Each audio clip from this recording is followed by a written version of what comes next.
Hello friends, let's today talk about spine fracture or vertebral fracture. A vertebral fracture or spine fracture is normally a break or collapse in one of the bone vertebrae. Vertebrae are basically building blocks of our spine. In the cervical spine we have 7 vertebrae, in the thoracic spine we have 12 vertebrae, and in the lumbar spine we have 5 vertebrae.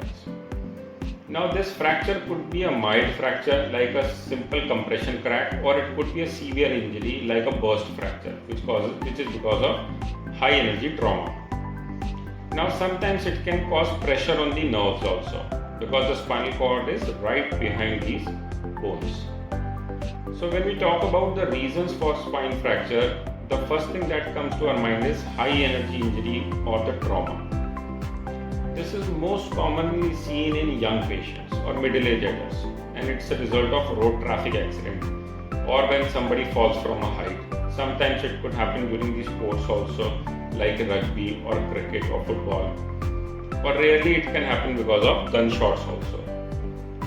So these type of fractures are normally known as unstable fractures or burst fractures or high velocity fractures, where a fracture dislocation can also happen in the spine. Second most common reason for fracture is osteoporotic fracture. This normally happens in the elderly population with weak bones. There may not be any injury or there may not be any obvious history of fall.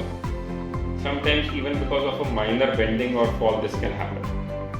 And this is most commonly in the lower part of the spine, known as the lumbar spine or the thoracic spine. Third type of reason for spinal fracture is when the bone is already weak. It could be because of cancer, like multiple myeloma or renal cell carcinoma or hepatocellular carcinoma, or any cancer that has spread to the bony architecture of the spinal cord or the vertebra.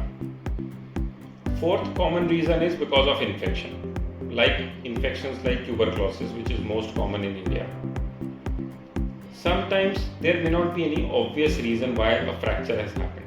Sometimes it could be because of stress or fatigue, but this is normally seen in athletes or soldiers, which is because of the repeated overuse or load bearing. Now when we talk about the symptoms of spine fracture, it can vary depending on whether only the bone is involved or the nerve is also involved. When the bone is only involved, there is a sharp back pain, a severe back pain. Sometimes there may be a deformity also, which is known as lump or known as kyphosis in the medical language. Kyphosis deformity means that the bone has collapsed. Because of the pain, there may be limited mobility. Patient may find it very difficult to get out of the bed in the morning or change posture. When the nerves at the back of the vertebra are getting compressed, then there might be neurological symptoms like tingling or numbness in the arms or in the legs. Sometimes the patient may even suffer from difficulty in passing motion or urine. So when such symptoms are there, your doctor will first of all ask for your history.